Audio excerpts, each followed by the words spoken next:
Ladies and gentlemen, good afternoon and good morning, wherever you are connecting from.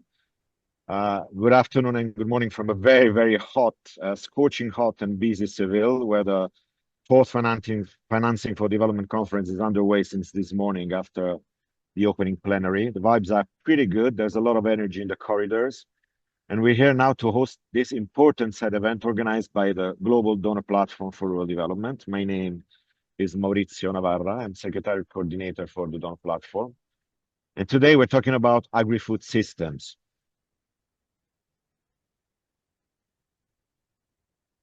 We're presenting a recent effort by the platform together with a high-level advisory group of passionate individuals from several organizations working in food who have joined forces to produce a white paper. The white paper is entitled Financing Agri-Food Systems for People, Planet and Prosperity towards a new pact for mobilizing capital, reforming systems and driving transformation at scale. Now, the case this white paper wants to make is very clear. It advocates for a dramatic increase in finance for agri-food systems. Transforming agri-food systems is one of the smartest investments the world can make for prosperity, security, sustainability, and resilience. And the opportunity we have at hand is immense. Investing in better functioning agri-food systems is not only a moral imperative, it is a strategic investment. Because agri-food systems go far beyond agriculture. They intersect with health, climate, energy, education, employment, and trade. The returns on investment are massive, delivering economic and social benefits for governments, businesses, and communities, and offering integrated solutions to critical global challenges. So transforming agri-food systems is economically sound and could deliver at least a tenfold economic, social, and environmental return. Now, we're producing this paper in a very particular moment in history where development cooperation, multilateralism are under threat. So as the development community gathers in Seville to make important decisions on the future of development cooperation and financing, we must make sure collectively that agri-food systems are seen and understood as the cornerstone of several development priorities and sectors. Before I give the floor to our moderator today, Jim Woodhill, a senior advisor to the platform, let me introduce you to our distinguished speakers. Let me introduce first Alice Ruhweza, the president of AGRA, while my colleagues spotlight the speakers. Yes, welcome, Alice. Good to see you. We have Chris Isaac, Chief Investment Officer at AgDevCo. Welcome to you, Chris. Good to see you again. Lawrence Haddad, Executive Director of GAIN, the Global Alliance for Improved Nutrition. We are expecting also a participation of Roel Messie, Chief Investment Officer at IDH Investment Management, who just called, is going to be connecting in a few minutes because he's stuck in a taxi, apparently. We have Ron Hartman, Director of the Global Engagement, Partnership and Resource Mobilization Division at IFAD. Hi, Ron. Good to see you. David Laborde, Director of the Agri-Food Economics and Policy Division at FAO, on behalf of Maximo Torero-Cullen, who is the Chief Economist at FAO. Welcome to our distinguished speakers. Is David online? We have a Roel connecting from the camp. Hi, Roel. Good to see you. Yes, I'm a little bit. It was very, very hard to get out of the conference center and to get an Uber. So I finally got a taxi. So I'm now in the taxi, and hopefully I will be back in the hotel where where I will be taking the panel. Fantastic, Roel. Thank you so much for connecting ahead of time and telling us. Great. And now, without further ado, let me give the floor to our moderator for today, Jim Woodhill, Senior Advisor to the Donor Platform. Jim, the floor is yours. Good. Thank you, Maurizio, and hello, everybody, wherever you are. If you're in the hot parts of Spain, or it's pretty hot here in Oxford, where I'm calling in from as well. So great to have you all online. Let me just share my screen so I can give you a little bit of an insight into the background to the white paper.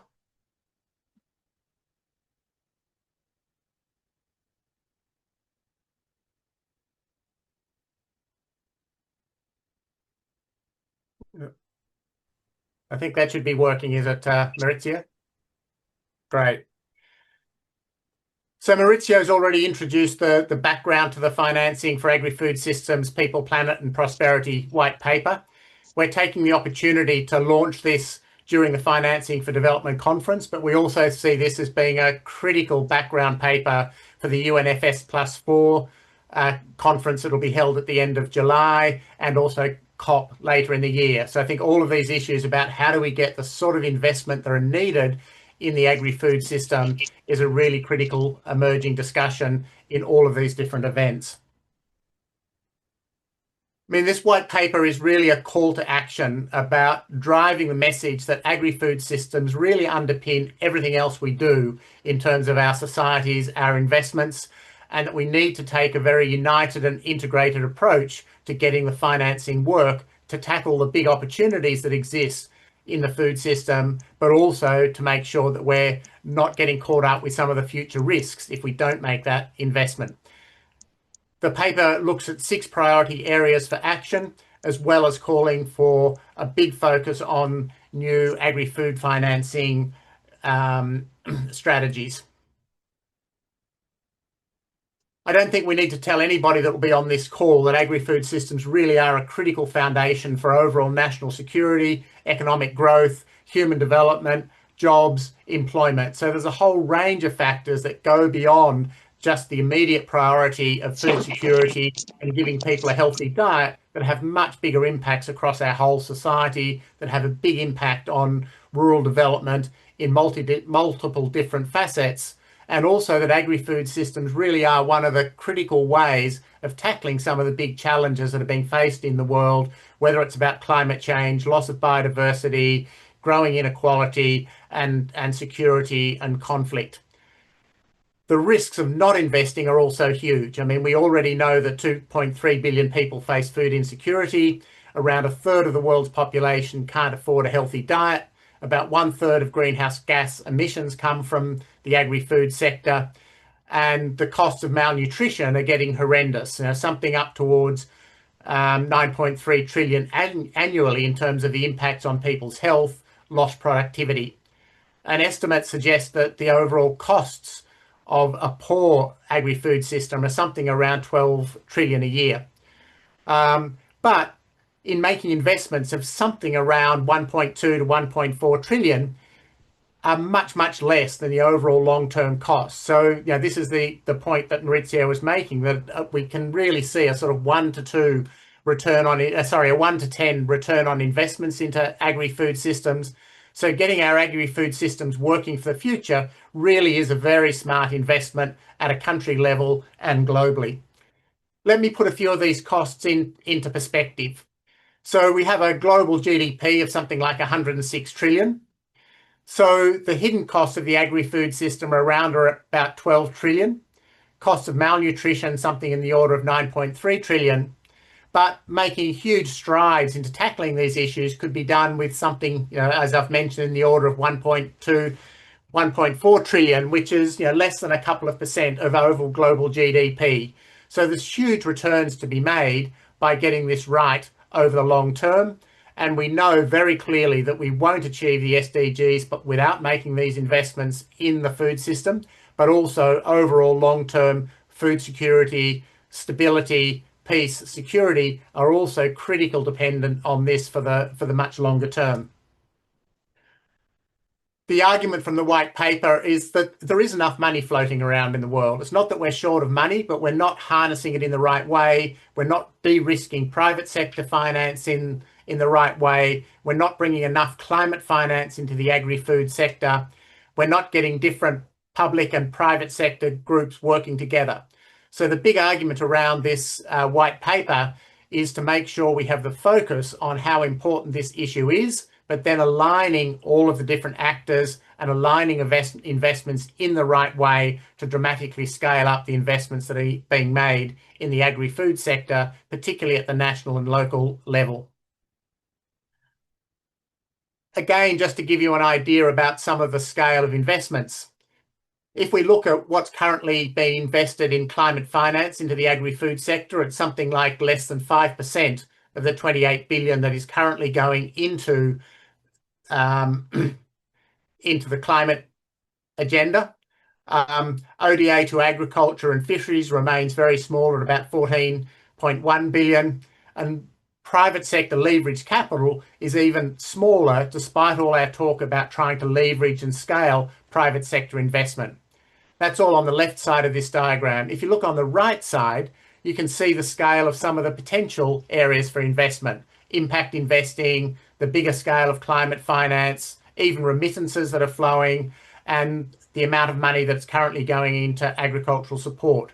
So this is just to give a rough idea that what's available versus what we're currently spending does give us opportunities for dramatically scaling up how we're tackling these problems, and that tackling these problems would also be a relatively small percentage of the overall turnover in global agri-food sector.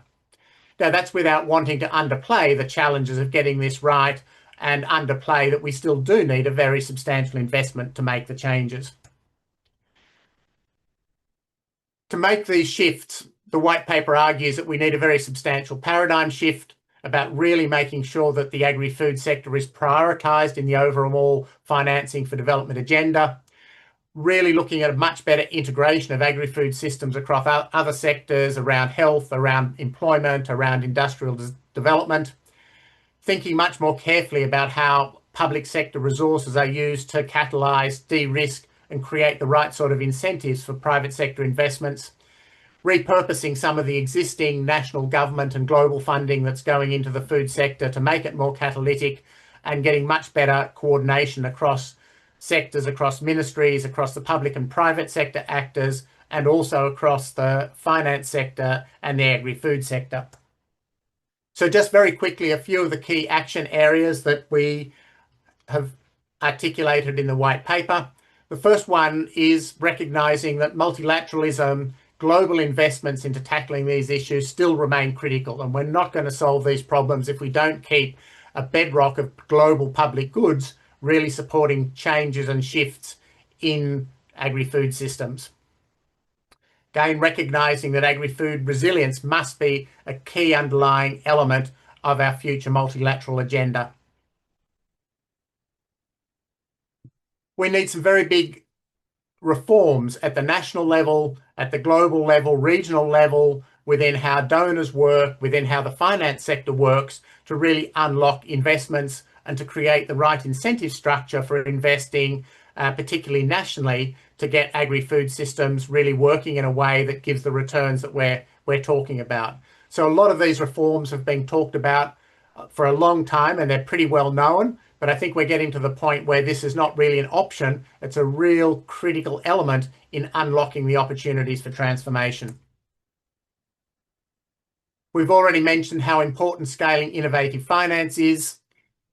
This should no longer be seen as a niche. It needs to be really critical to the whole agenda, and we need to be thinking much more creatively about the sort of innovative finance mechanisms, blended finance, de-risking tools, whether it's guarantees, green bonds, public-private platforms, to really support this scaling up of innovative finance mechanisms to unlock a much larger flow of capital into the sector.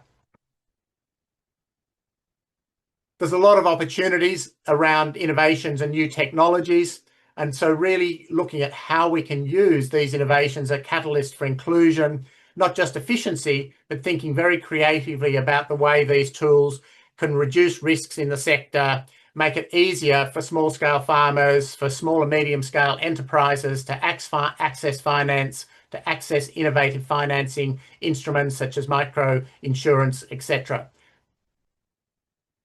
The fifth area is looking at measuring what matters, having much better data about what's going on in the sector and about investment, so that both the governments and finance institutions and agribusinesses, they can really have a deeper understanding of what are the risks, what are the returns, what are the benefits, with a sense that what gets measured gets financed. And finally, the big call to action around the white paper is brokering more collaborative financing agreements across key players. So there's an argument here of needing to bring together a whole range of different actors in the agri-food sector, along with the financing sector at the national level, to strengthen the sort of agreements, collaborations, financing mechanisms that could really unlock the huge potential that exists in the sector. So looking at how these sort of collaborative financing agreements could be financed, made to happen, made to scale up financing is a big argument from the white paper. So in summary then, this really is a critical moment for taking this agenda forward.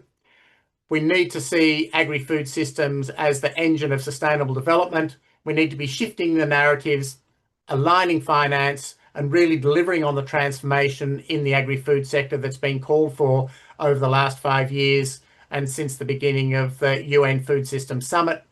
So we need to be putting food systems where they belong, really at the very centre of an overall global investment strategy. So let me stop there with that overview, and we'll move into a panel discussion.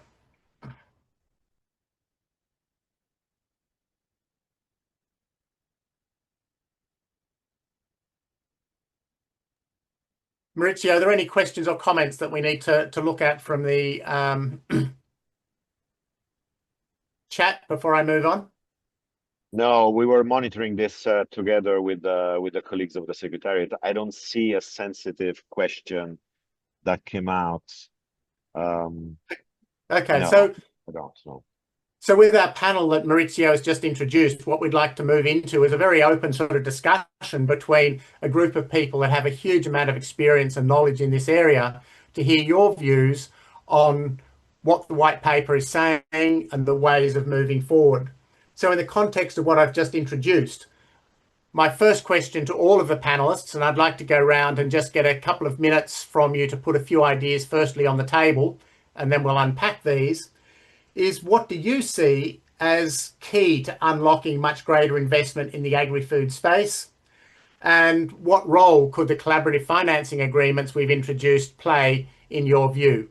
So I'll move around and ask each of our panelists. I'm not sure whether we have David online yet, but Alice, maybe I could start with you. So maybe Alice, if you could just introduce for a couple of minutes your thoughts on what's really going to unlock greater investment and the role that you think collaborative financing agreements might play.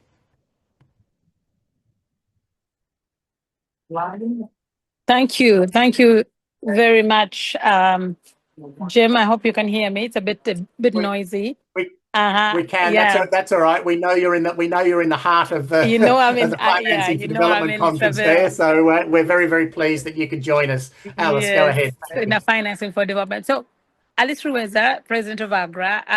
I joined AGRA only 3 months ago, actually. So quite new. But I joined from the Worldwide Fund for Nature. And at the time, just as I was joining, WWF had published its Living Planet report, which is this is our flagship report that we publish every 2 years. And for the first time in 60 years of the existence of the organization, we finally said that the work we were doing on conservation is not enough on its own, and that we needed a systems approach, and that we needed to look at the drivers, and the drivers were food systems, finance, and energy. So action on food systems was really important, an important highlight, because obviously recognizing that the biggest footprint on nature and even on climate was coming from agriculture. But also the way we work on food systems was going to be the solution for that. So for me, what I see as important is this alignment, the alignment with the other players in the sector. I think for the longest time, the agriculture or agri-food system has looked at production. It's been agriculture for the longest time. And on its own, agriculture tends to be seen, at least in Africa, I should say, would tend to be seen as a poor peasant farming with a hoe, struggling to survive. And in fact, AGRA's mission was, how do we change this from a solitary struggle to a thriving business? But even when you see the story of AGRA, you see that we started out with a production focus. Yes, we wanted to increase agriculture productivity, and we knew that seed was going to play a big role. And we spent a lot of time really making sure that seeds were reaching the farmer. But then we realized that the seed was, when we finally got the seed to the farmer, the seed was being thrown on rocks, on degraded soils. So we couldn't just provide seed if we didn't work on agronomy and work on soil health. And so soil health, sustainable farming became part of our work. And then we said, okay, but then if you produce enough, you're going to have a surplus. What are you going to do with the surplus? So then we needed to look at markets and trade. So we brought markets and trade in this picture. And then we said, but then how do you get to scale? Getting to scale requires policy. And so therefore you need to work on policy and state capability, working with governments. So then we move from a seed, then we have sustainable farming, then we have markets, and then we have policy. But then we also look around us and we see gender as an important area to work on, because women are the big farmers in Africa. We see youth as an important one to work on, because Africa, 70% of the population is under the age of 22. Climate. So you realize that even in our own story, we moved into, we had to bring the different players on, and realizing then again, that's why they called us an alliance, is that we needed to bring an alliance of key players to work together to really drive this. So what is really going to take is going to be an alliance. I like the sixth action that you have in the paper, which is how do you bring a consortia? And when I go to the field, I do see the same thing. It's the agro dealers, it's the farmers, it's the transport, it's the water and irrigation. It's all the different aspects that you need to have that, to make that story whole. It's not just one story. I'll stop there for now. Thank you. Thank you. Thank you. Yeah. Thank you so much, Alice. And I think really interesting to hear your background there. And I think, basically what you're talking about is the need for an overall systems approach to get the incentives right to sort of unlock the investment and the opportunities that we see there. So we'll come back to you to talk in a lot more detail. For some opening reflections, Lawrence, let me come to you. Thank you, Jim, and thank you everybody for dialing in. Great to see you all and great to hear you all. So Jim, the KYI is the acronym that I would like to talk about, and know your investor. KYC, know your customer, has a slightly different connotation. It's more about risk and assessing risk. But I think KYI means it has the risk element to it as well, but it also has a bit around incentives. What are the incentives of investors to invest in the agri-food space? And I think there are sort of very broadly 3 types of investor. So the first type is the ones who don't really think about agri-food systems. They invest in lots of other systems, lots of other things, but they would never even think about agri-food systems, or maybe they do and they just think it's too risky or too weird to invest in. So I think we have to show them how agri-food systems can generate a return for them. And I think it's not that difficult, really. I think we've got to, why do I say that? Well, there's a growing demand for organic food. There's a growing demand for plant-based protein and micronutrient alternatives. There's a growing demand for initiatives and technologies and innovations that reduce food loss and reduce food waste. There's a growing demand for precision agriculture.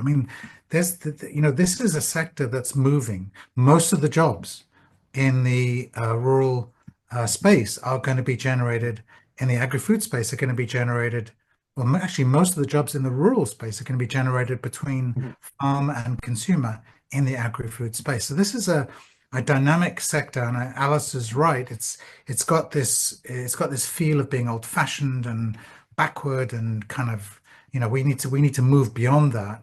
Well, we need to reboot it, and we need to reframe it as something that's really exciting, and we need to make it easier for these investors. And things like the nutritious food financing facility that Incafin and Gain run, it's a blended finance fund. It does the hard work. It builds the pipeline of potential companies to invest in. It screens them, and it makes sure that they it verifies that they actually are having an impact socially as well as financially. The second group, I think, is the group that's investing in the agri-food space, but they're just they're over-investing or misinvesting in the wrong areas. One example of this is investors that invest, and governments are very often the worst offenders, in sugarcane and cereals. You need to invest in those, obviously, but if you over-invest in them, you end up making, because these are things that are very empty in terms of other nutrients. They have calories. They don't have that much protein, and they certainly don't have many micronutrients, which are important for health. So if you overinvest in those, you end up making empty calories so cheap, it's actually sort of like gold dust for food companies that want to make ultra processed foods, which are, really kind of killing us and putting huge burdens on our health systems. And then there's the third group, Jim, which are doing things that are really trying to advance the SDGs in ways that don't advance some SDGs in ways that don't hold others back. But there, the investments are quite small. There, the challenge is scale and aggregation. And I come back to mechanisms like blended finance because they can scale. They can bridge the gap between the small and medium enterprises and the big DFIs. They're the interim. They can broker that relationship, and we're seeing more and more of this. We're seeing the Asian Development Bank, BNP Paribas, all sorts of entities thinking about how can we do that for nutritious foods. Back to you. Thanks, Lawrence. And I think we can come back to that about who are the different investors and who do we get them on board. And in a moment, we'll talk with both Chris and Roel about their experience of working with different investors. But perhaps before I come to you, Ron, can I come to you with IFAD being a little bit at the pointy end of trying to raise financing for the agri-food sector and I guess the broad benefits from rural development and food systems. So, from a whole IFAD experience, how are we going to scale this up, and what do you think might be some of the potential opportunities for more collaborative financing agreements? Thanks, Jim, and good afternoon to everyone tuning in from Rome. Also very warm here. Firstly, congratulations to the Global Donor Platform for an excellent document, and also to the advisory committee that sort of shepherded this through. It's incredibly timely that we've got this discussion, and I think this document to feed into the discussion. I'm sure many probably tuned in this morning to the Secretary General's opening at the Financing for Development. And that was really interesting in terms of setting the importance and context for our discussion. And what he said this morning was that financing is the engine of development, and right now that engine is spluttering. He also noted that the global financing landscape is increasingly fragmented, and of course, as Jim said in his presentation, we've got issues such as shrinking ODA, rising debt, and competing priorities. So, for us, it kind of feels that we're at some kind of inflection point, both for multilateralism, but also for overseas development assistance. And this is a threat, of course, and a concern, but it's also a really important opportunity if we do seize it. And that's where, in our perspective, this paper and the Financing for Development and the Global Donor Platform is so critical, because it's an opportunity for us to look, to think, and an opportunity to do a lot better. And I guess, Jim, in this context, that's where the collaborative financing agreements become not just strategic, but much more essential, as an opportunity to try and repair and rev up the Secretary General's engine, but also to see how we can align resources, actors, and incentives around shared goals. I mean, tracking the chat at the moment, there was a comment that come from our AgriCord friends around fragmentation, and that's a massive issue. And certainly to unlock greater investment, we have to address the fragmentation in financing, and particularly from IFAD's perspective, we need to address the misalignment between capital flows and the real needs of rural communities. And I guess the white paper makes a compelling case, as you said in your presentation, a very strong business case of why we need to transform food systems, and the tenfold return on investment that we can achieve if we do that. But obviously there isn't sort of the political conditions to enable that. Interestingly, also in line with AgriCord's comment on fragmentation, what we found over the last 20 years is that there is a further fragmentation of investments. We've got over almost 90% of investments in food systems transformation are under $1 million, and only 40% of that aid flows through government systems. And this weakens ownership and coordination. In addition, over the last couple of decades, we've seen a doubling of sort of development actors in this space. So we've got many more organizations that are, in terms of monetary terms, doing a lot less. And this, again, leads to duplication, higher transaction costs, and particularly missed opportunities for scale. Agri-food systems, of course, are really critical to any transformation in rural areas. And from IFAD's perspective, the first mile, where small-scale producers, rural women, Indigenous people are underserved by markets and financial systems. And this needs to be reversed. And this is where the collaborative agreements can come in, to pool resources, as I mentioned, to align around national priorities, to share risk, and to avoid duplication and impact.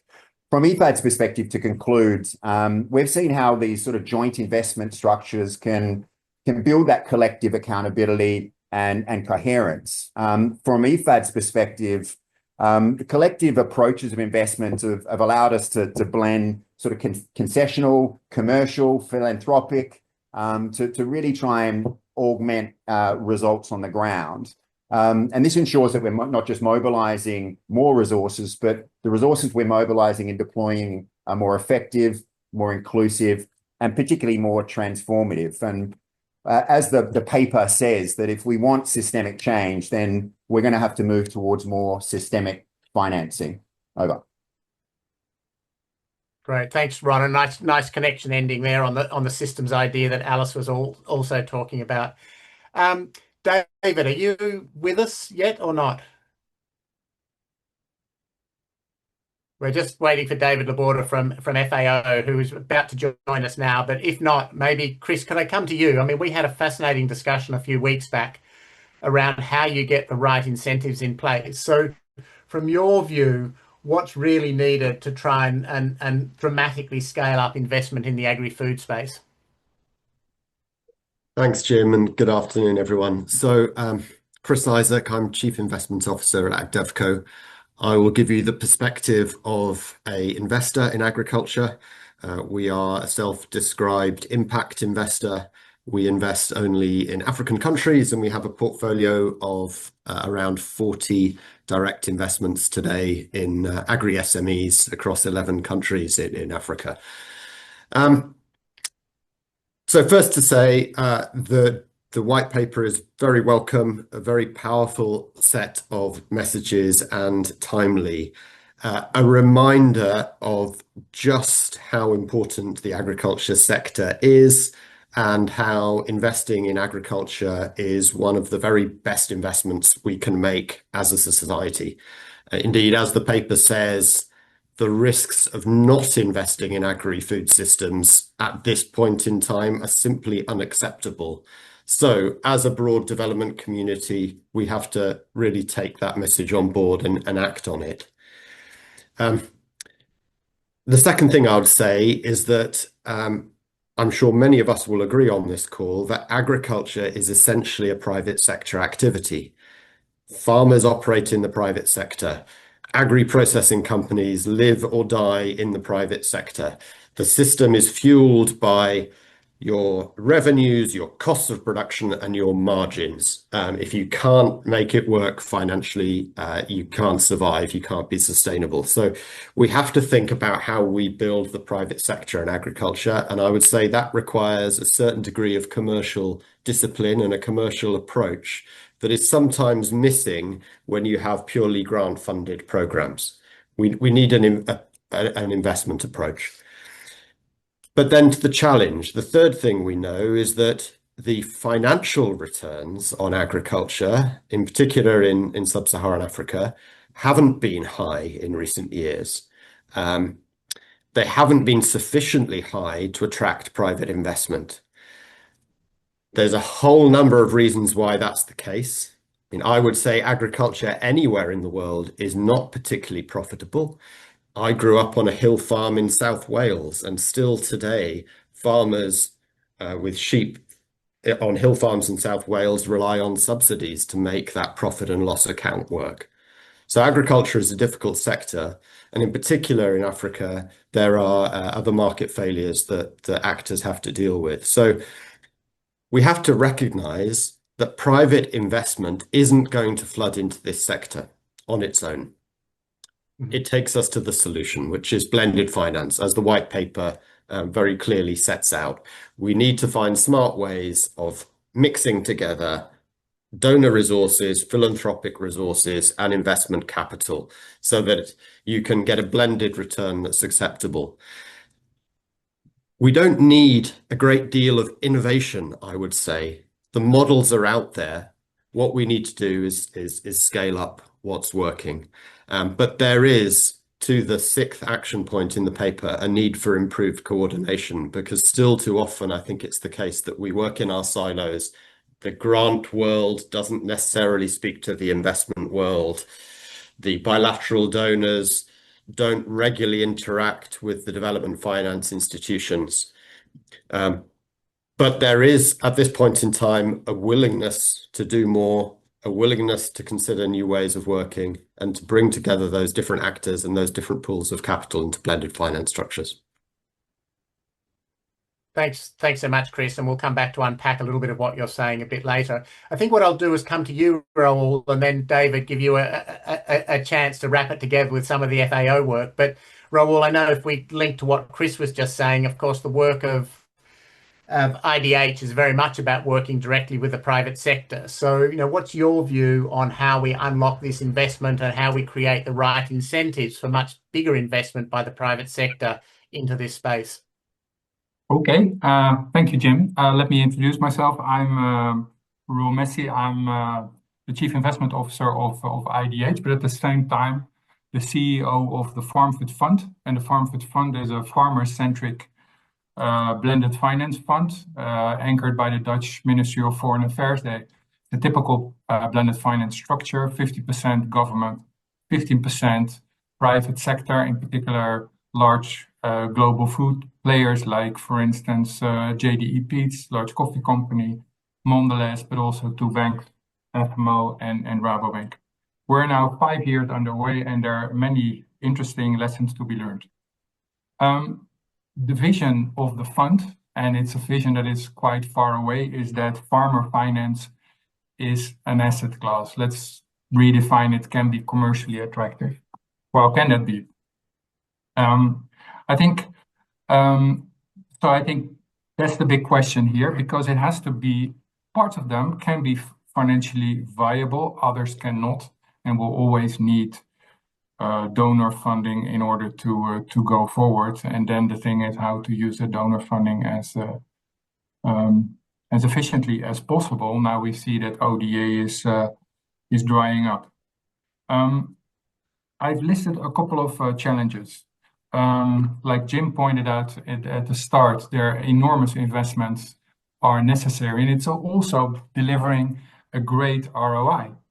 The question is, to whom? And I would say that is a very important thing, because it is much about alignment and incentives. And I think also financial incentives in relation to the private sector, what we've seen in our fund. So I think that's one, and that is essential of making partnerships more focused on system change. That is incentive. It's important to make them work. The other challenge that we see is, in particular for agri-SMEs, is the investment readiness. We see that always a small, if you imagine a pyramid, and then the top of the pyramid gets lots of attention from, for instance, DFIs and other investors, because they have a good governance, they're well structured, they have a track record, they have an eloquent CEO that visits conferences and everything. But already the second tier is very much investment starved. So it's about getting that, call it second tier, to the next level. Two other points that already have been raised is, for instance, scale, and it's not only scale in the investment itself, but it's more like aggregation. I think I believe that financing farmers can indeed be financially viable if you have a large scale, if you can aggregate it, if you do that with a very rigorous, I call it credit scoring system, also backed by technology. And then you can create, let's say, the big numbers. And we've seen farmer financing models where the default rates are below, let's say, 3 to 5%, which can be factored into the pricing. And the other thing that, of course, is a challenge, in particular in Africa, that's local currency, because running a debt fund in Africa, depending on local currency, of course, devaluation will kill you. So I think that is also something to be borne in mind. And the last challenge, I think there are a lot of challenges, but we're here to overcome them, right? And now I'm speaking, I think, there's a lot of things to be resolved, but let's face those and do that. And of course, the last one is data. And once you create the scale, and then you see what is the relationship between different kind of, call it, investment indicators and outcome, for instance, returns, how are they related to data? And once you scale that up, that will be supporting, it will be like a self, call it like a circle that creates further scaling up. I would like to leave it at that. Great, thanks, Roel. And I think we'll come back around to what you suggested as what are the solutions rather than just what are the challenges. I mean, what is it that we can really do differently in the future to unlock the opportunities? But before we go around for another set of discussions and opening the panel a little bit more, David, thanks for joining us. I hope you've managed to escape from your other meeting. I realise everybody's super busy. And I think, as everybody would be aware, there was a very interesting state of food insecurity in the world report last year, led by FAO and other UN agencies, that really looked at this financing issue specifically around food security as well. And so I think there's some very good insights from there that you can share with us. But David, firstly, from your perspective, just a couple of minutes of setting the scene. Where are the big opportunities here? How do we make a difference? What's really going to enable us to scale financing? No, thanks a lot. And sorry, I had a bit of sound issue, but I was listening and a lot has been said already. I think the first challenge we face, and we have to be honest on that, our sector of the economy is a critical sector of the economy. It's a base of, I would say, even our civilization. When food is missing, everyone cares about it. When food is there, no one cares about it. But at the same time, bringing investment in this sector is challenging, okay? It's not the most sexy sector. It's not the most trendy sector. It's a sector that appears also complicated because you have different actors. Sometimes also, and that's unfortunate when you start to talk about climate, for example, or biodiversity, people will start to say, agriculture is a main source of the problem. So why you want investors to go there? So I think the first thing is to get the right story, the right narrative, and to make sure that societies, private sector, financial actors, align their investment with what is at core of our society. And even when you talk with institutional investors, sometimes pension fund, they are not going to be overexcited by agriculture and agri-food system. But when you discuss with them and you say, what is a key systemic risk for the country you invest in? What is going to make sure that in 25 years, you have political stability, you have productive ecosystem, you have healthy people that will be working? It's your agri-food system. So I think, on one hand, at a very top level, we need to get the right narrative. And we need to make clear why it matters. Because sometimes people are lost in details or excited by, small things and forget about what is at core. And then we need to simplify things for them. And that's where, the number of action that is listed in the white paper is so important. Yes, we need data to measure what is important. Yes, we need to coordinate because sometimes the actors of the sectors have also made things more complicated. We may lack policy cohesion. We may have different donors having different priorities. So it is creating more noise than clarity. And so saying that, we need a multilateral system. We need this donor coordination in order to make sure that private investors are not going to be confused, but we'll see that, yes, it makes sense to go there. It's important. And then the question that I think is also very important is that, how you get the right policy reforms to get this enabling environment. Because also the goal today is, of course, to create jobs, of course, to produce food and healthy food, but also to make it sustainable. And sometimes having projects that will be bankable needs the right policy setting, the right policy reform. Otherwise, the right project is not bankable.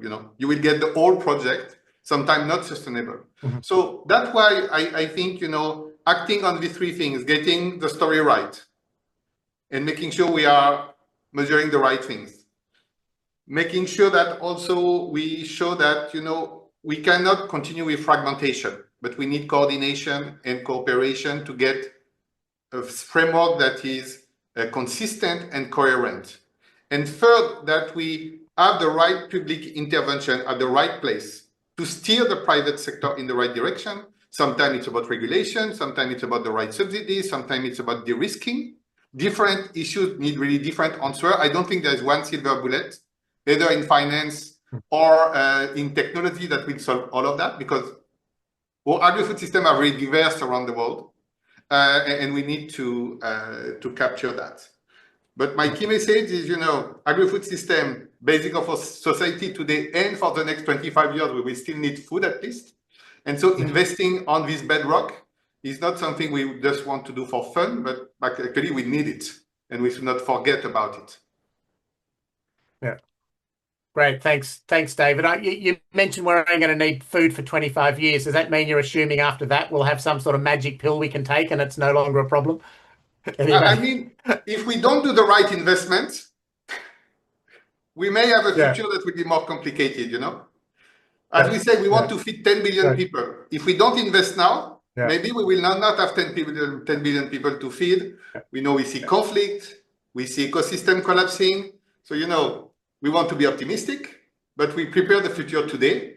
And I think, yes, talking about the next 25 years and spending money now for the next 25 years is already something needed.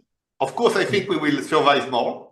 But if we want to left no one behind, just do the right thing now and not talk about, 2100. This is not a problem for the next generation. This is a problem for this generation, and this generation should invest in the right thing. Great. Thanks, David.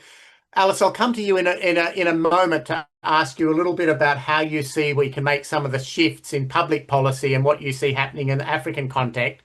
But before I do that, Lawrence, could I come to you for a sec? I mean, we've all been talking about a lot of these issues for quite a long time. What is going to make the difference over the next few years that can really shift things? I mean, is there something that can be done? Is the timing right now? What gives you hope that things could actually shift and we don't just keep talking about the same issues and we won't be talking about the same issues in 5 years' time? Thanks, Jim. I mean, the fact that ODA has gone off a cliff, that gets everyone's attention, right? That says we have smaller amounts of ODA and aid to play with. We must make sure that they leverage bigger amounts of resources. And where are the bigger amounts of resources? Your circles at the beginning showed us. It's in the private sector. It's in the DFIs. How can we use smaller amounts of aid to leverage those too? I think the DFIs, someone in the chat said the DFIs are only good for big ticket items. Well, we need to figure out how we can aggregate up small investment requirements so that the DFIs can actually make those investments or loans. And I think the DFIs are under huge pressure to do more. Certainly in the dimension I come from, in nutrition, the African Development Bank, the Asian Development Bank made huge declarations at the Nutrition for Growth Summit in the billions that they're going to do more for nutrition. How are they going to do that? IFAD has made a big commitment to do more on nutrition. A lot of pressure on them to deliver, and I think that gives me hope. I also think in the agri-food space, Jim, we've, you know, I think we've learned now that we can't drag investors to agri-foods. We have to take agri-foods to where those investors are. From a nutrition perspective, that means not asking climate people to do nutrition a favor by allocating some resources to them, but it's about saying, climate people, we can help you advance your own goals, your emission goals, your adaptation goals. We can do that by, if you focus a bit on food, and especially nutritious food that has lower emissions, it's more diverse, so better for adaptations. It's more perishable, so therefore, if you focus your food loss and food waste efforts on the more perishable nutrition food, you are going to be accelerating your own goals. And in addition, you'll be doing something good for nutrition. And I think one of the speakers talked about the silos. Yeah, the silos have been there forever, you know, since Dot, right? But we do not have the luxury anymore of living within those silos. We have to break out of them. I think the aid pressure, the DFI pressure, even the climate pressure, it's making everyone think more creatively about how to do this. The risk is that we all end up doing our own little thing. And that's why the collaboration platforms, the collaboration efforts are so important. We need to work together. I'm less of a fan about the big coordination, because I think big coordination just gets you into, well, who's going to coordinate discussions? There's already a question about that in the chat. And I think that just drains the energy away from the substantive discussions. Who's going to collaborate with whom? Where's the biggest impact, and how do we get them working together? Back to you. Okay, which I think, Lawrence, you put a lot of emphasis on how critical it is to get good financing agreements working for the national level, also working with national governments and DFIs, which brings me back to you, Alice. How do you get governments to make the shifts that are needed to reform their policies, to help create the right incentives, to work in the right way with private sector? I guess perhaps given some of the experience of CADAP over the last decade or so.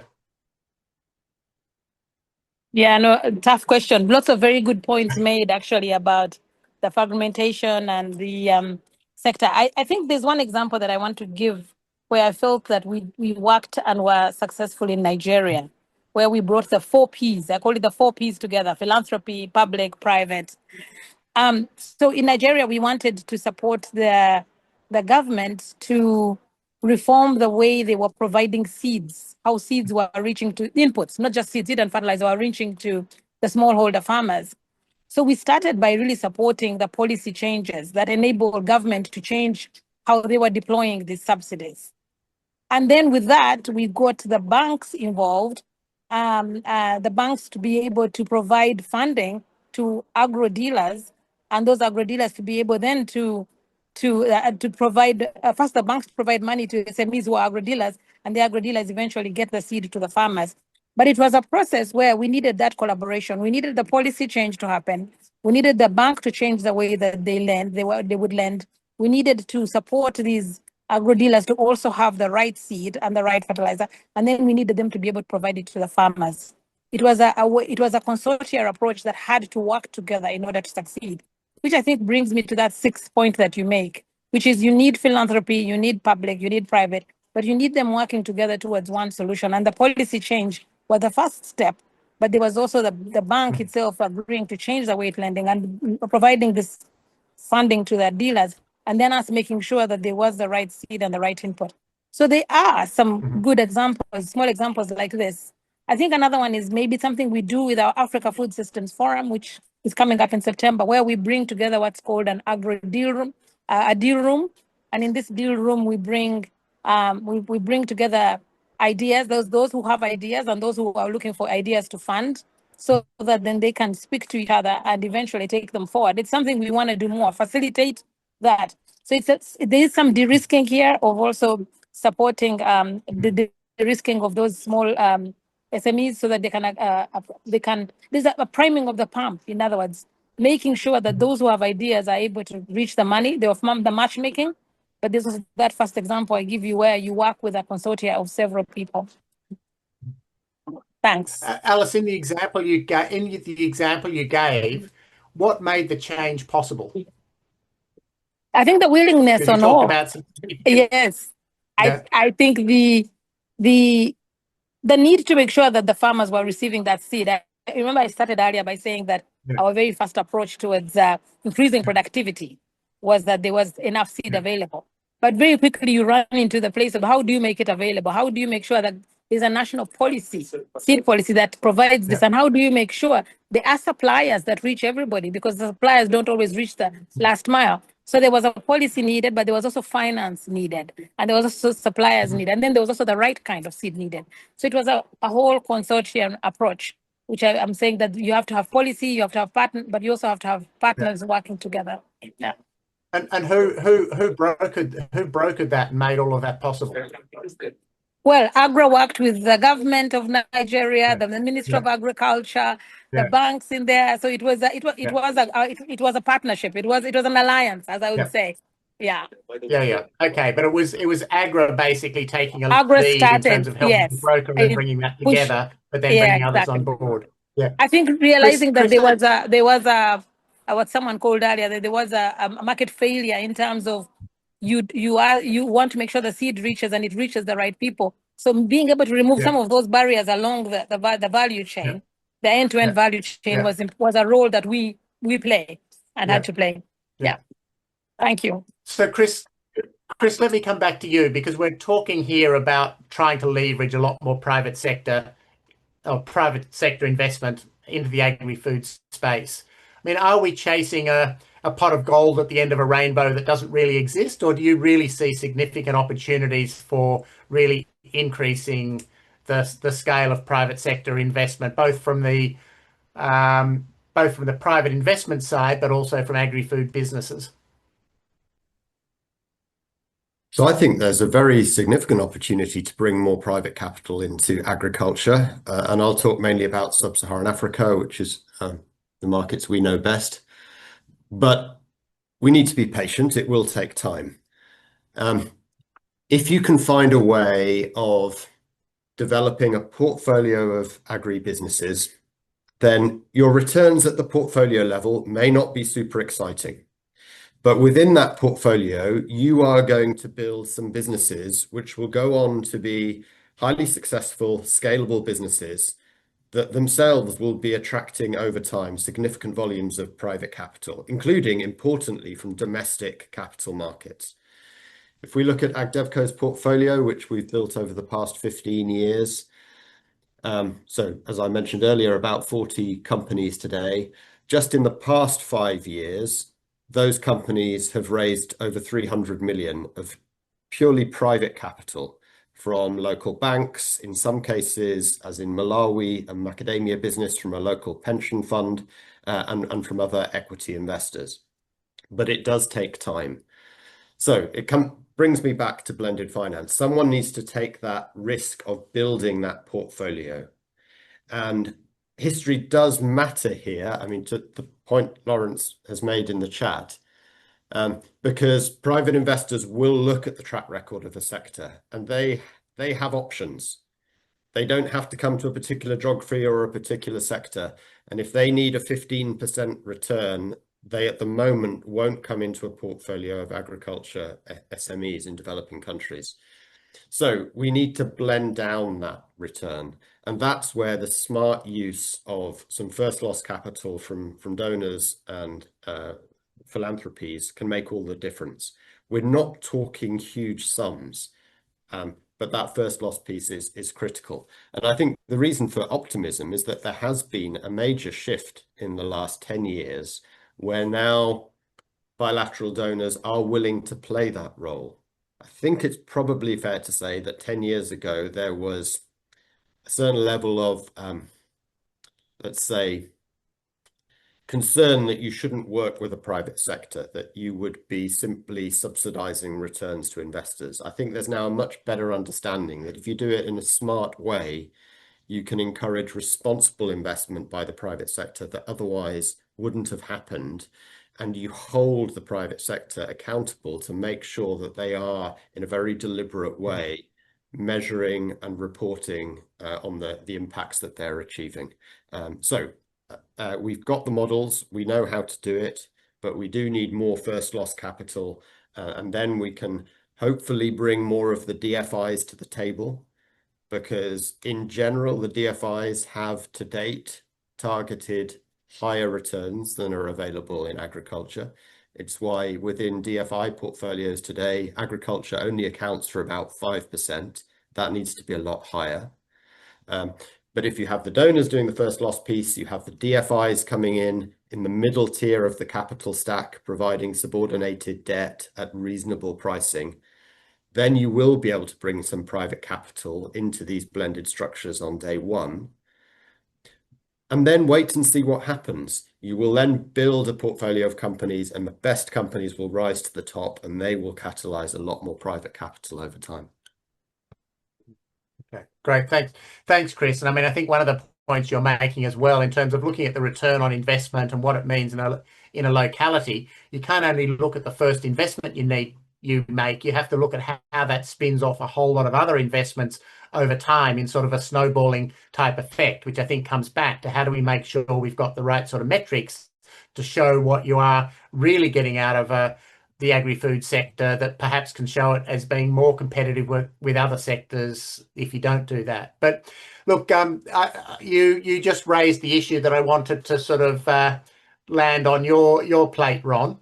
And yeah, that is around the role of the development finance institutions, the international finance institutions, whether they are taking enough risk, whether they are actually crowding out some of the private capital that might be coming in, whether there's enough reform happening in the DFI, IFI space. So Ron, where do you see things going in that area? What makes you optimistic? What sorts of changes are still going to be needed, and how can the DFI sector really play the role that it should be into the future? Yeah, thanks very much, Jim. To answer your question, clearly we're not doing enough in the space, and clearly there's a lot more to be done. Maybe first, just to say a few points building on what other panelists were saying around sort of the investability, improving the perception of agri-food systems as a profitable and an environment to increase return on investment. Clearly, there needs to be, I think, a better understanding of the value that comes from investment in food systems from a developmental perspective across different sectors, but also from a profitability perspective as well. I mean, as you said in your introductory presentation, when food systems thrive, they unlock all kinds of growth, improve nutrition, they build resilience, and that's right across economies. And importantly for today's political age, it creates the conditions for peace, for security and prosperity. And I don't think this is completely understood. Agriculture is quite often focused around agricultural productivity rather than making our world safer, stronger and more prosperous, no matter where we live. And I know we're sort of, everyone on this call is perhaps in the food space, but I thought it was really telling in the sort of early and mid discussions around the financing for development outcome document that food and agriculture completely dropped off the agenda. And that's despite, as we know, its importance for global development. And I think we as a collective in this space need to do a lot more. The other thing that I want to react to is there's a few points that have been in the chat around the investment in more fragile areas. And I think Lawrence particularly said that there is a right criticism that perhaps DFIs are proportioned more towards, big tickets, more favorable areas and higher returns. The whole premise of our institution, IFAD, is built on the opposite. We're deliberately mandated to going into more remote areas with more vulnerable populations, and we invest to try and I guess develop a proof of concept. And what we know is that if you do invest in institutions, you do invest in making sure that public and private funding is blended in the right kind of way, and you do focus on inclusive development, then the returns can be there in these areas. And that's what we try and do, is we try to show proof of concept. And we've got 50 years of experience that you can invest in areas that are less favorable, and that can generate results that are scalable. Another aspect that I think is important you've focused on is supporting country-led systems, and whether that's helping governments to have robust data and information to inform decisions is really critical. And there's not enough investment, I think, across the board in supporting sort of country-driven system development. Three other quick points from my side is I guess adopting a systems approach is critically important. We know in our space the interconnect with health, education, climate, employment, trade, all of these kind of aspects, and perhaps we need to do a much better job of communicating an integrated approach that brings sort of cross-sectoral returns rather than staying in our lane. There were some very good points raised around blended finance to de-risk. And as I said, that's fundamentally what IFAD has always done in its 50 years. How we can combine the concessional with the commercial to unlock investment in underserved areas. And that's going to be critical to achieve any types of sustainable global development. The last point that I want to make is around alignment with national transformation pathways. And if we do move, hopefully, towards more collaborative financing agreements, these have to be embedded and driven by country platforms to ensure that we've got coherent, inclusive and catalytic investment. But also importantly, we need to make sure the voice of rural people is reflected. Too often, investment is helicoptered in, and often the benefits are helicoptered out. We need to make sure that rural people themselves are driving, and rural people themselves have a voice in determining what kind of investment drives their development. Great. Thanks, Ron. I want to open up to some questions in a moment, and I think we're moving through an hour and a half discussion on this very, very quickly, which I think again illustrates how challenging, but also how many opportunities there are. But maybe if I could come to Roel and David just for some quick reactions on what you've heard so far, or some points that are bubbling up in your mind. We'll then open up for some questions from the audience, and then come back to some final wrap-up messages from each of our panelists. Roel, any sort of thoughts that are bubbling to your mind from what you've heard said? Yeah, a lot of things. And one thing that I think we didn't discuss sufficiently yet is the role of the financial sector, and I mean in particular the local financial sector, and in particular the larger local commercial banks. In our experience, and I hear that also from many colleagues working in the same sector, we weren't very successful in mobilizing them. Starting 5-6 years ago, we said, okay, what we can do as a fund, we can provide, for instance, in financing local agribusinesses, agri-SMEs, we can put down as a fund 30% of cash collateral, or provide a guarantee, strongly de-risking the investment of those banks into these businesses. That proved to be insufficient. And there are a couple of reasons for that. I think the agricultural sector, as opposed to other sectors, is not very attractive, both in terms of, we talked about returns, but also in terms of operational costs, last mile delivery.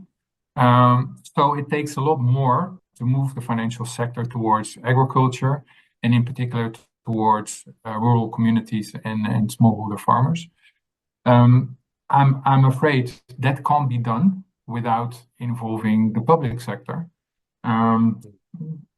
I take as an example India, where there is agriculture declared the public or the preferential sector that has led into more investment moving into that space. And it also gave rise to a couple of models that we think as a fund have potential, in particular aggregating smallholder farmers' portfolios and having large financial institutions investing in them, and also then making use of in particular credit scoring technology, and really creating an interface between rural communities, smallholder farmers, agri-SMEs, and large banks, which otherwise would not invest in this sector. The other thing I would like to touch upon is blended finance structure. Let's say what you see a lot, and in particular also the Farm Food Fund is an example of that, is that there is quite a lot of donor capital in that, like a first loss. And in our case, it's 50%. And obviously we were happy with that and still happy with that, but actually it's much too much. There has been a report from ISF advisors from I think 2 or 3 months ago, and basically their conclusion was the donor capital that's being invested into blended finance funds is just too much. So in other words, it's used inefficiently. So I think there we also need to look for other structures whereby real risks are connected to the availability of investment of donor capital. For instance, if you see a portfolio like AgDevCo, but also as we look at our portfolio on a consistent basis, right, a coherent basis. But we have some investments that are highly risky, and we have others that are less so. We try to even that out in the portfolio.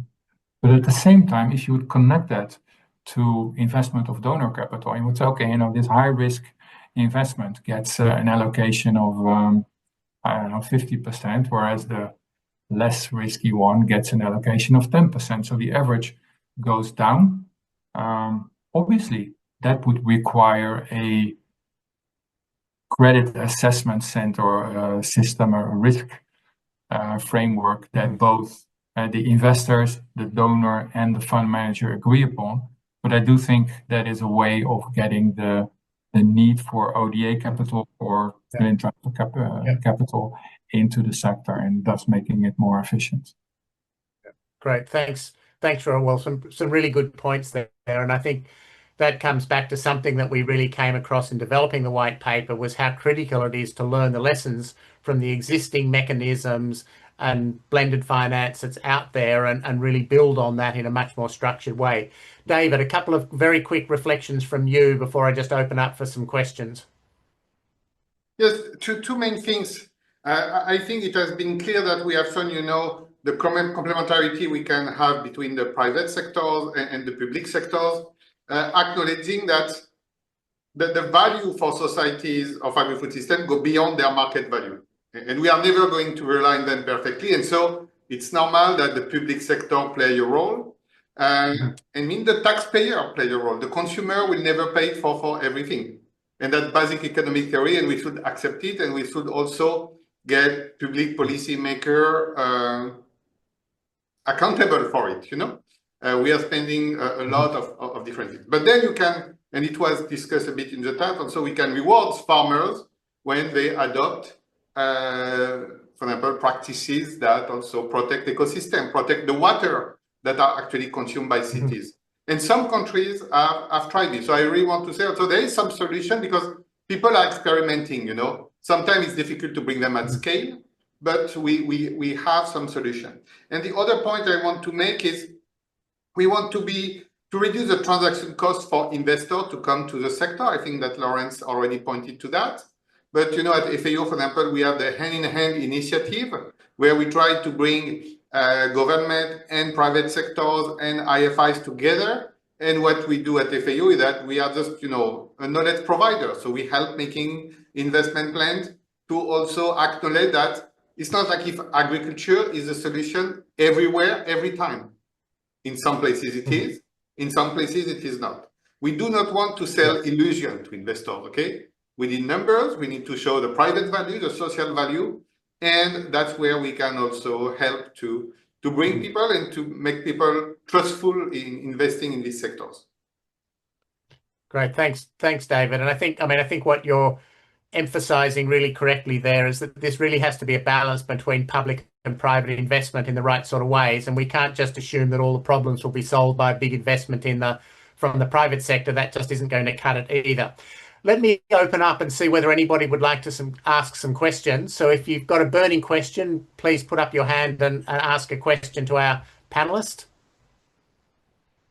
I can't see all of the people online, Maurizio, or the GDRP team. So if you can see questions coming up.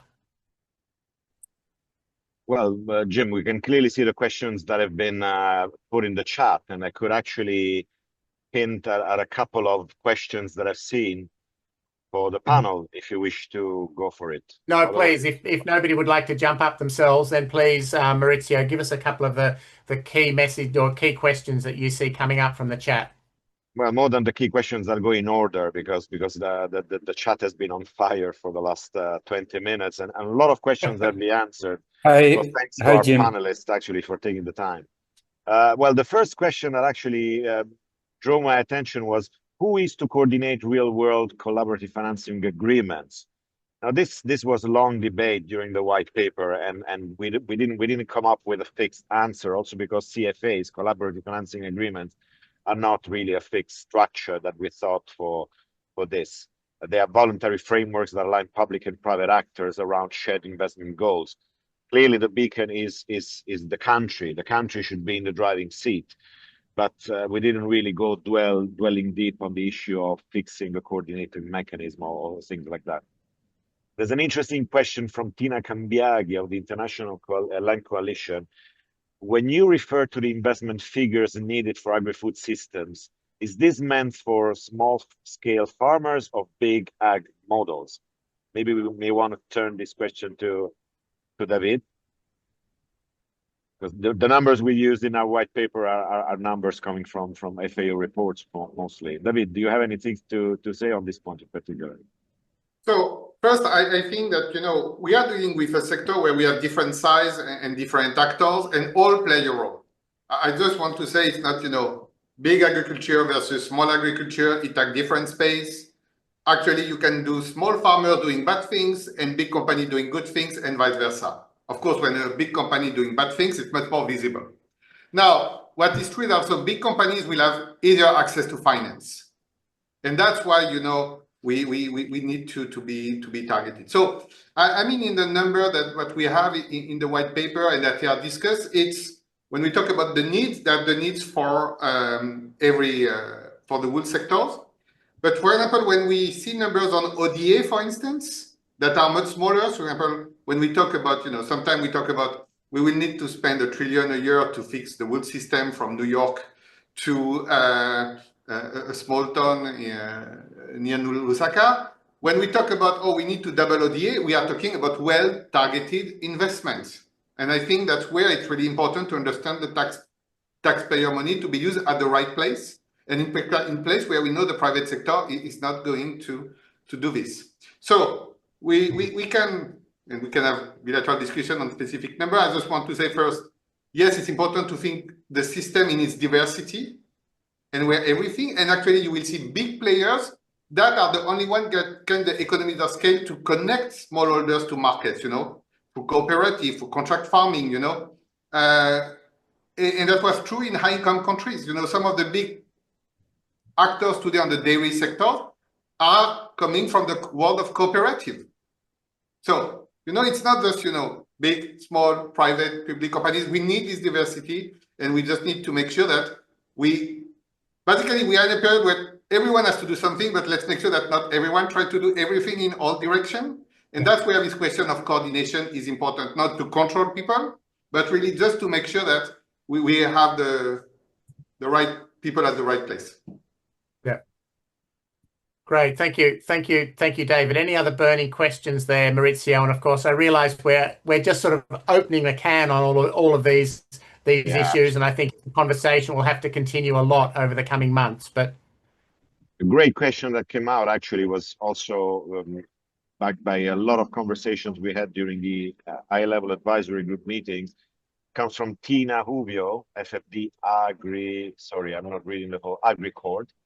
And she's asking, in COP29, we counted more than 130 platforms, initiatives, and coordination mechanisms dealing with food, agriculture, and climate, mushrooming during the last year. At the same time, the share of climate funding has reduced from 2% to 1%. How to step from coordination to something more concrete? I remember this was a very, very serious conversation in the high-level advisory group. Is there a speaker who would like to take this this conversation, this question. Lawrence, would you like to give it a try? It was with you actually that we spoke a lot about coordination and collaboration. I can't really answer this question because it's actually really it's a question I ask myself all the time, and I put something a bit flippant in the comments that there are too many platforms and not enough trains. I do feel this myself sometimes, but I think what's really important is we shouldn't get too fixated on the means to the end. We should get fixated on the end. The end is deals that are made to finance agri-food systems, and I think platforms could be helpful, but to me, it's about the collaboration, working together to solve difficult problems. Really, now how do you foster that collaboration? I think I'm a big believer in, yes, of course, institutions, yes, of course, incentives. But we also, in people on this call, we have to be the change we want to see, right? So we have to go out of our comfort zone. The only reason I don't like going to big conferences, the only reason I'm going to Seville tonight is I want to learn something. There will be tons of people I've never met before who don't even think about agri-food systems. And I want to talk to them and I want to meet them. Too often when we go to meetings, we're preaching to the choir. It's like a big school class reunion or group therapy. But we should treat these meetings as if we're going to a human library. We need to listen to people, not just speak. We need to learn, not just tell. It's all about negotiation and compromise. Think of the bigger picture, not the smaller institutional one. Don't always go on about how wonderful your organization is. Lift yourself up above that and keep egos and logos in check. Back to you. Yeah, great. Thanks, Lawrence. I might take that as sort of a final message for you and just ask each of our other panelists to give us one final sort of closing big message from the discussion we've been in. Alice, could I start with you? What's your one closing message?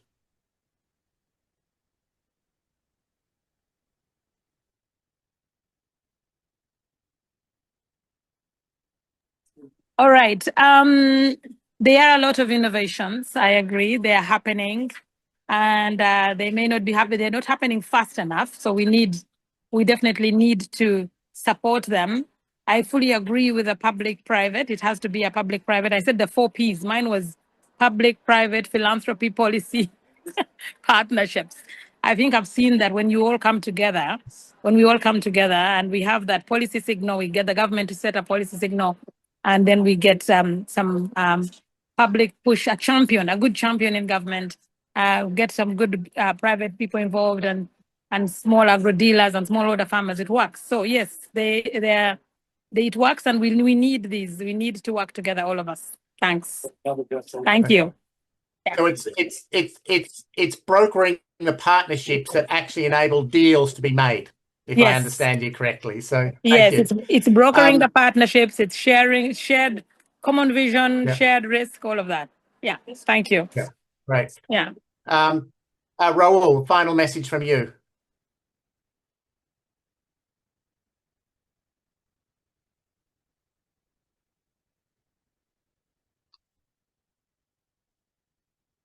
Oh, you're on mute, you Roel. Oh, that usually doesn't help. Just one brief final message.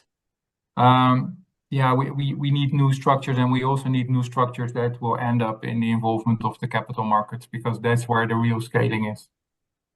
And I fully agree that investing in agri SMEs is great, because when they're bigger, successful, get access to finance from, let's say, mainstream investors. But the big prize is getting to structures related to capital markets, and that means that you need a very large scale and predictable returns. Great. Okay. Important message there about getting with the larger scale capital markets. David? No, so there's a lot of things going on, including on the chat. No, I think we have covered different elements. Maybe one of key messages is, the agricultural sector is dominated by private actors. From farmers to cook, these people need to make money. And so we need to get a clear value proposition And we can make it profitable, but we will need also to support this sector that play a particular role. You know, food is not just a commodity, I will say, you know, and we have to take it into account. And we are a period of time where it's not like if the world lack capital and lack money, okay? We have a lot around.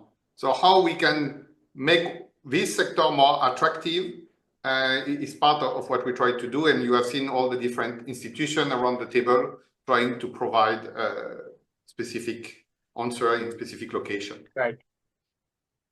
Thank you. Thank you, David. Ron? Thanks, Jim. Maybe a provocative one to end with. We hear a lot about you know, the reduction in ODA and the fact that the private sector is magically going to come in to meet that financing gap. And I think we know in our space that that's not going to happen unless we align incentives, particularly. At IFAD and at other partners around the table, I think that there's a lot of evidence around the potential for blending public and private capital to create investment opportunities in rural economies. And if we take our example, IFAD, we've got a AA+ credit rating, which has been confirmed for the fourth consecutive year. And that's enabled us last year to mobilize over $650 million in sustainable bonds last year. And that, I think, demonstrates that rural transformation investment is not only viable, but it is bankable as well. Thanks, Ron. Chris, last word from you. Well, a specific proposal. So we've heard today that agriculture can generate a positive return, but that return is not quite attractive enough to interest the large pools of private capital. The suggestion is to take a leaf out of the book of municipalities in the US who issue bonds for infrastructure, health, education projects, and those bonds are tax exempt. And that makes all the difference. So why don't we have tax exempt bonds for investment in developing countries in the agri-food system? That could just tip investors from saying this return isn't quite good enough to wanting to put capital to work in the sector. So let's make it happen. Thank you. Thanks. Thank you, Chris. Look, thank you so much to our panel. Thank you to all of us who've been online. I'll go back to Maurizio in a moment just to give us some words on how the donor platform will be following up on this. I think we've opened up a fascinating discussion. I think what's come through this very clearly is the importance of taking forward the idea about collaborative financing agreements that was outlined in the white paper, but there are, of course, many, many elements of that and a lot of work that's needed to do to get the overall incentive structure working in the right way. But I think there'll be a lot more discussion around this as we move into the other events this year and the donor platform takes forward its work as well. So Maurizio, let me hand back to you. Thanks a lot, Jim, and thanks everyone. I'll be extremely brief. What we want to do now with this white paper, of course, is to take it here and take stock of it during this conference in Seville, but then move to the next events over the course of 2025. The Food System Summit, Stocktake +4, COP30, and going back then, of course, to our annual General Assembly, where the white paper will be the foundational think piece for the discussions among our donors and our senior managers meeting also in October. So stay tuned, please stay connected, spread the word of this white paper, spread it across your social media and circulate it among the people who you know or your network. Let me thank you, all of you, again for being with us today. We are extremely excited about this product, to have this paper, and we're really looking forward to what's next. Thank you so much.